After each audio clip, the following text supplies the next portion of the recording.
Hey everybody, welcome to Retirement Elevated with Sean Lee. My name's Sean Lee. I'm managing partner here at Elevated Retirement Group, and here's another podcast that I'm really excited about today. We started our video webinar series with my ex-Major League Baseball player. Today we've got an author of a smart book that we've been using and talking about and reading. A good buddy of mine, Matt Zagula. Hey, Matt, Sean. how's it going? Good. Great to be with you today, my friend.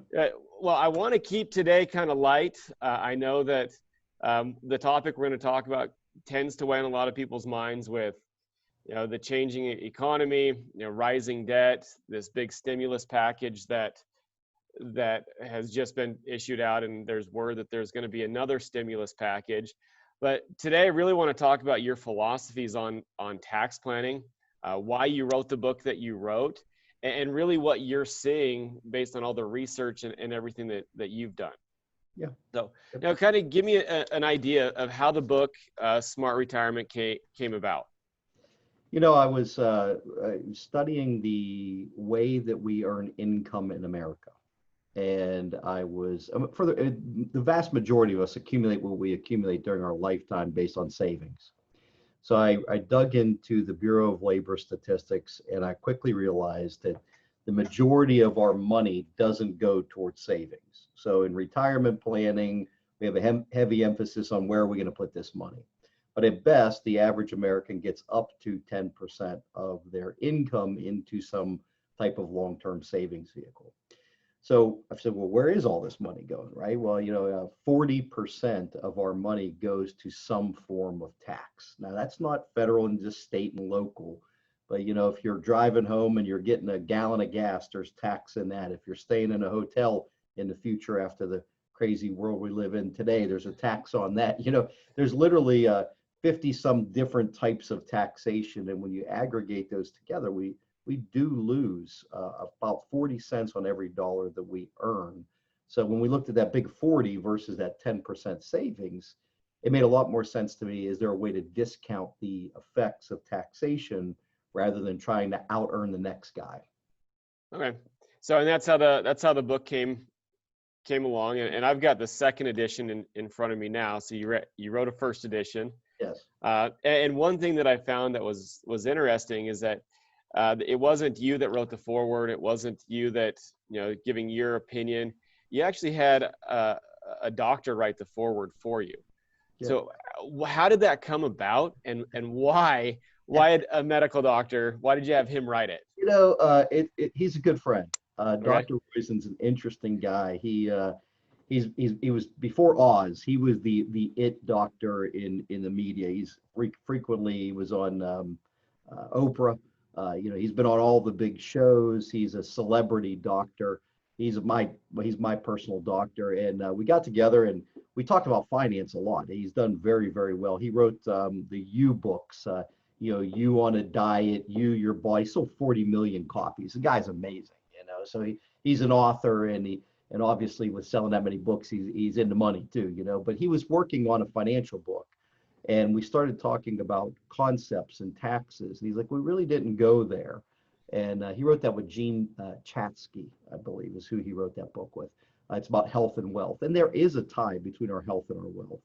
And, we just started talking. I said, hey, I'm writing this book on the strategic movement around retirement taxation. And he's like, that makes sense to me. He says, tell me about it. So we started talking, and he's like, wow. He said, sounds really great. I said, why don't you put together a forward? I'd love to have you as the forward. It wasn't really, it was more just friendship and discussion, and the fact that he's an extremely bright human being. That was it. There's no backstory. I'm sorry. Well, I'm not sure why you didn't have me write it. I mean, come on.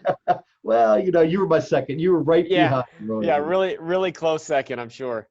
But so I mean, a lot of this in this book, there's a lot of philosophies around, where tax rates are going to go.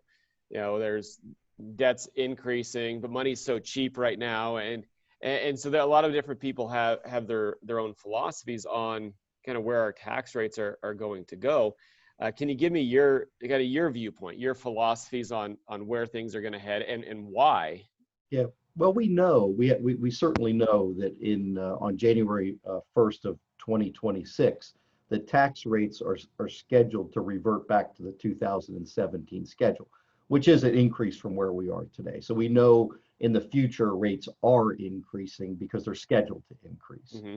The question is, when you look at the estimated stimulus that's happened since COVID-19 came around, this pandemic, there has been an increase in money printing and stimulus to the tune of what they believe will be $6 trillion. $6 trillion on an existing debt of $23 trillion is a 25% plus increase in debt in the span of a year. It took our nation its entire history to get to there, and we've bumped it up 25% in less than a year. So if we take those rates from 17 and say that we need to recapture some of those dollars, which we do. I mean, you can only run and live on the credit card so long. Someone's got to eventually pay, and that's in essence what's happening here. And they bump those rates 25%, then or 26%. You're looking at 24% rates going up to 35, the highest rates going 50 or north, and these are punitively difficult tax levels to deal with. So tax the approach that you're taking with tax awareness for an advisor like you, which I know you do, is critical. I mean, you can't out earn taxation at that kind of level on a consistent basis. So you've got to become tax aware.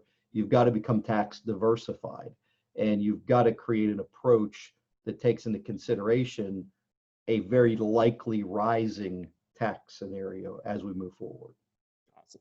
Yeah, and there's one thing that I like about the book, because I've seen other books like this, and there's a lot of different philosophies, and the one thing that I really enjoyed in reading the book was that it's not product focused, right? It's there are tools that are out there that can be used, but I think the driving point was it takes some planning. And we talk a lot about this, whether it's on our podcasts or when we're meeting with clients or individual families. It takes some work, but it's more about the process of planning, not the process of this magical dangly product that's out there. So that's one thing that I really enjoyed about the book itself. But when we start to talk about the guts of the book, you talk in the very beginning about these two important dates. The world's changing, and you ask the question, are you changing with it? And we talk a lot about that. And an analogy that I use in a lot of our classes, if I were to ask you what color a stop sign is, what would you say? Well, Red. It's red and white. But if I asked you what color a yield sign is, what would you say? I think it's yellow, but I know it's not. It's exactly right.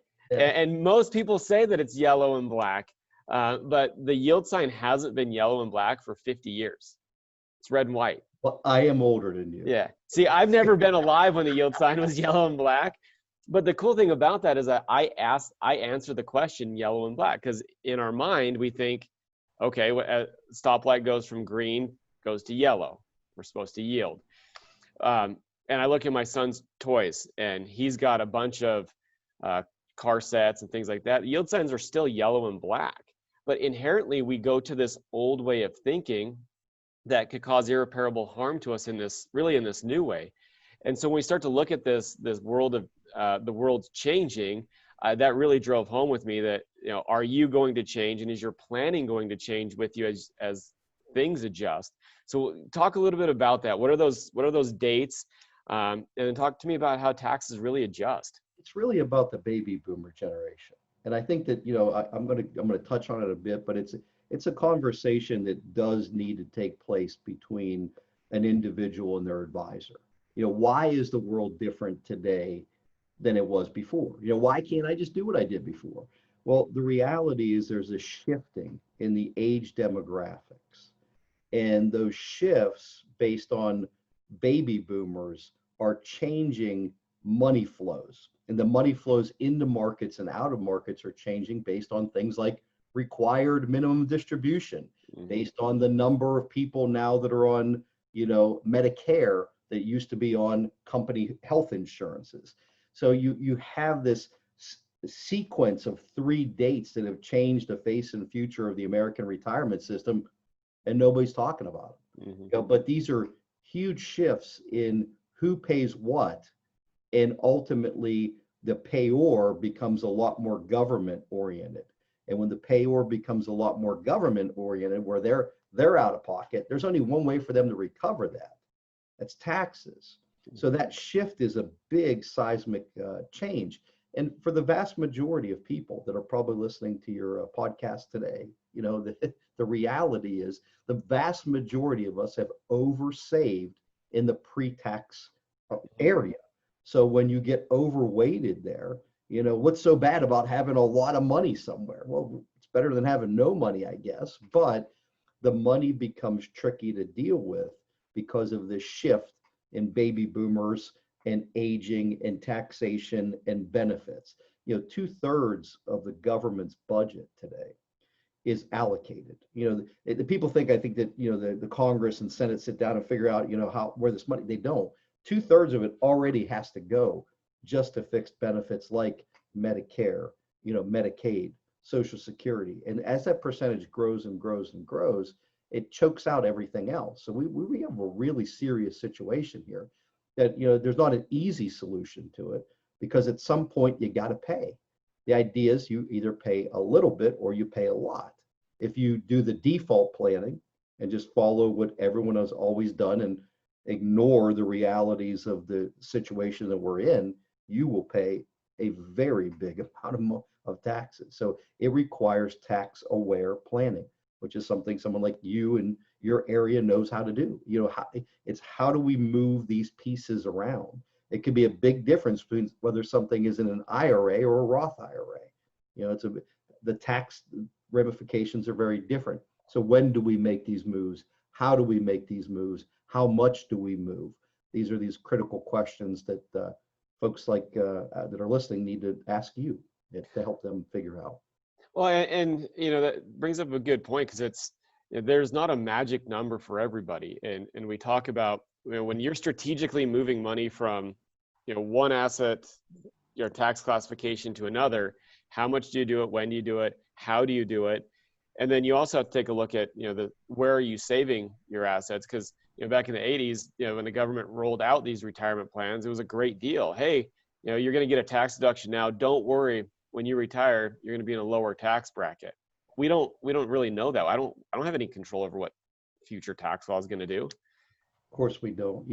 And I think that's the difference. As we sit here today, and going back a few years when I put together the strategic movement around retirement taxation, the idea was, look, you could be in a higher bracket than you think you're going to be. Number one. Number two, with the Secure Act passing, your kids, if you leave money in this, your biggest benefactor for a lot of people that have big IRAs and 401k balances will be the IRS.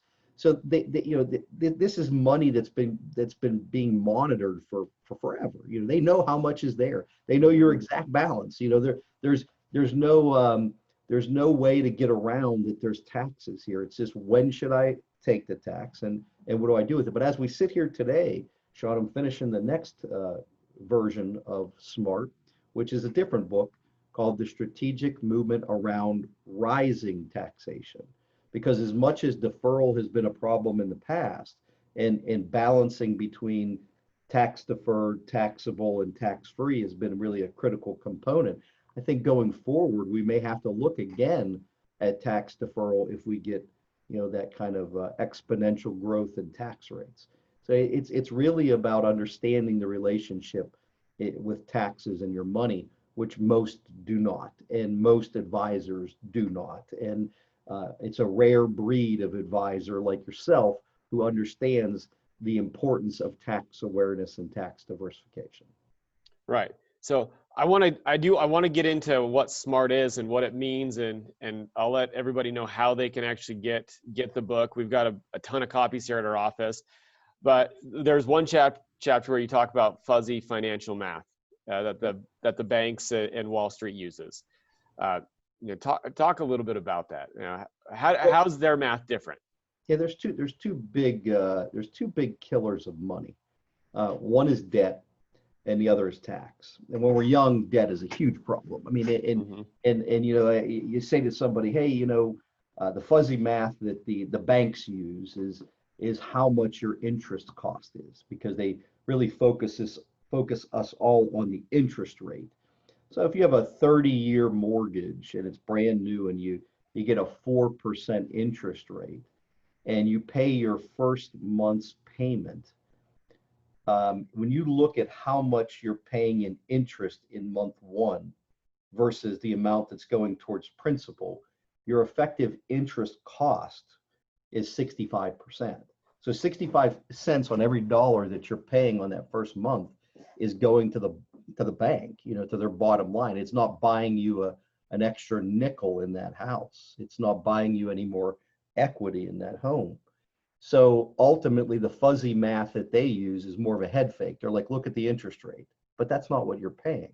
Hmm. Now, the problem is that that effective interest cost goes down over time. But if you take a really close look at the mortgage bankers' statistics, the average American is refinancing about every 6.7 years. So we're perpetually staying at a effective interest cost of 50% plus. So it's really hard to get ahead whenever you're negatively compounding against yourself at 50%. And then you're saving a little bit over here in your 401k. And even if you're doing great, say you're earning 7% on average, you're just getting killed net because of the negative compounding of the debts that you're, well, not managing. I was going to say managing, but you're not managing. They're managing you. And that's one of the fuzzy maths. The second is rate of return, which is just, it's just, rate of return is one of those Right. things where I'm like, oh, good Lord, you know, I was looking at a spreadsheet the other day, and someone just repetitively is compounding 5%. That's fine, and we got to do something, right? But one of the problems is, I think an example in the book is that, you know, we enter into an investment, you and I, Sean, and we get 100% return, and then the next year we lose 50%, and then we earn 100%, and then we lose 50%. Well, if we put dollars to that, that $1 grows to two, but when we lose 50%, we're back to $1, and that 100% the next year grows our dollar to two, and then of course we lose 50% more. Now we're back to $1. So we haven't made anything, right? Right. We're at zero, but the average rate of return on that is going to be the positive 100, the negative 50, the positive 100, and negative 50 divided by 4. We have an average rate of return of 25%, which sounds stellar. The problem is we didn't make any money, you know. Right. So a lot of things, there's a lot of problems with averages, and the interest rate thing with the banks that lend. It's really a problem of using a factor rather than it's not even a real number. It's just a factor to calculate how much interest is going to be paid. But yeah, it's pretty fuzzy. They rely on some fuzzy. They get us looking over here and they're taking our money over there, you know. Well, and I think we're a society that's more payment driven rather than actual owning of assets. So, I saw a thing on the news or an advertisement the other day, 84-month financing now is coming back for vehicles. It's Yep. like, you're going to pay for a car for 4 years longer than the average person keeps it, Yep. And so unfortunately we get so caught up in, can I handle the monthly payment, not how am I going to own an asset and can perpetually build wealth. And I think that's really what the smart philosophies are. And so let's jump into that. We talked about why the book was written. Let's talk about what smart is, what it means, and I'll let everybody know how they can get the book. Yeah, I think there's two things that we really focus in on with smart, and about being fiscally smart with your money. Mm-hmm. Number one is understanding taxation, and where your money is may matter more than what you earn, and how do you allocate it correctly between buckets. I will tell you this. I mean, it's a good description. I'm proud of the book, but it does take counseling. It's not like read Mm-hmm. it. This is not do it yourself stuff. I mean, I work with a lot of do-it-yourself investors. I don't know that it's a great idea, but you can't do tax-aware planning without somebody really assisting you unless that's what you do, So that's Right. number one, is get really smart about your taxes and about being strategic about movement around retirement taxation. So the compounding of our money in the environment, whether it's taxable, tax deferred, or tax free, it matters a lot, especially today. Second thing is understanding how to really manage debts. I think one of the big failures in financial planning as an industry is the overemphasis on the savings component and the accumulation of the savings component, with not nearly enough emphasis on tax, and definitely not nearly enough emphasis on how we spend. Because for me, look, I wrote the financial book. I'm in the financial industry. I understand finance. I understand when I buy something expensive that's going to depreciate, it's a really bad idea. I still do it, right? So you have to have some spending game in your mind on what you're going to do to allocate for large expenses that we want for lifestyle and happiness. And if money's only purpose is to accumulate into the biggest balance, that doesn't sound like any fun at all to me. So I want it to turn into experiences. I want it to turn into things that I enjoy. I want it to turn into a great home for the family to live in. So these are things that we as financial professionals need to be very aware of and help manage that process for the inevitable large expenditures. The reason they're stretching financing out for 84 months is because someone who can't afford an $85,000 car over 60 can over 84, but they really can't. So It's about what you do before to prepare prudently for your lifestyle. And there is there is a little frugality that's required in the beginning, but once you get compounding interest, I know we talk about this all the time. Everybody thinks they know what it means, but so few do. When you get compounding interest truly working for you, all these things get solved for you, but it takes a little discipline. It takes a little time. But once you get moving in the right direction, the benefits are lifelong and beyond, because if you do smart things today, not all the wealth that you are able to accumulate is there for you to serve you and your purpose, but what isn't used gets transferred to the family very efficiently. That's very important to me. That's a very important aspect of what I do for myself and for what the vast majority of my clients want. It's not just, hey, if there's something left over, great. They would say, yeah, it's something left over, but I'd like there to be something left over because I got pretty good kids. So family-centric folks tend to like smart. We're a society of I want it now, I don't want to wait. Yep. And it's the boats, the whatever it may be, rather than just waiting a little bit to put the work in up front. I mean, and by waiting, you're going to put yourself, one, financially better off down the road. Two, you have more control over how your assets are going to be taxed down the road. Because I think that, if you're financing a bunch of stuff, well, the only way that you can pay for that is through after-tax income, where you're paying taxes on it. And I hate to say it, but if taxes do go up, then your spendable income shrinks, and the ability for you to save shrinks as well. And so when we start to look at true planning, there's a lot of different ways to look at this, from a debt perspective, from a tax perspective, from an income perspective. Yes. And one thing that I do like to want to drive home is that there's not one magic pill that fits all. I've got a call later on today about repositioning and looking at how assets should be structured, but I don't know if there's anything that we can do at this point, because there's so much money in the IRAs and tax rates are already so high that, do we pay another 30% in taxes to get that money over? Maybe we do, maybe we don't. If the thought is, hey, taxes are going to roll up in 5 to 6 years, right? Yep. So I think that there's two things you said, and one of them was extremely insightful, and I'd like to repeat it, which was, when we commit ourselves to long-term payments, if the taxes change, our net income changes, and the payments don't. Right. So if we have a payment here and a net income that was here to pay that payment, and our net income drops, we've got the potential for a seismic debt issue in this country, like beyond. This isn't like the 2008 financial crisis. This is Americans overspend crisis, and it's everybody, you Mhm. know, where you just, the taxes change the nets, the payments don't adjust. And next thing you know, we got a lot of people that are really tight with their cash. So I think that was very insightful, what you said there. And as far as repositioning of assets for tax awareness, sometimes even a little bit goes a long way. Just Mhm. getting those buckets a little more in some level of balance makes sense.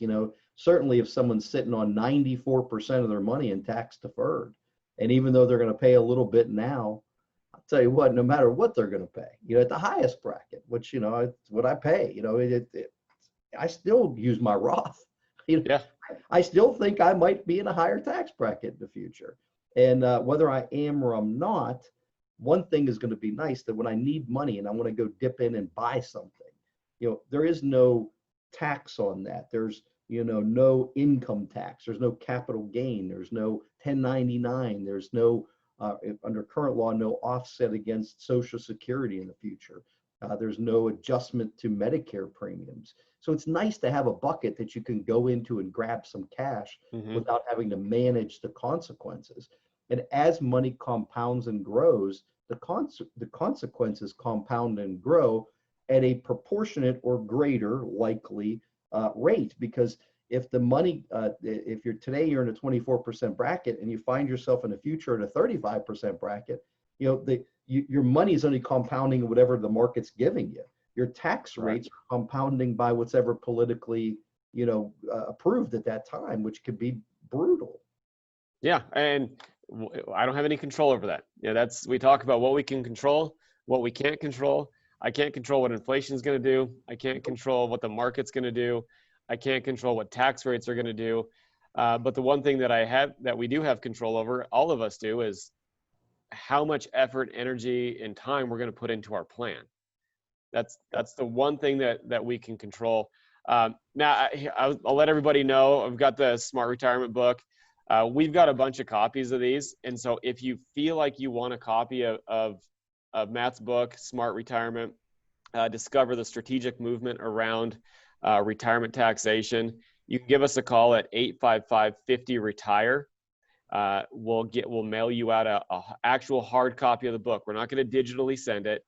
We'll send it out, mail out a hard copy of the book.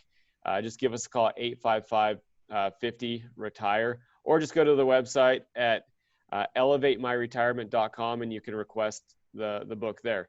Matt, with that, I appreciate you being on today. I know you're a busy man, and I know we've had this scheduled for a couple of weeks, so I appreciate it, man. Thank you.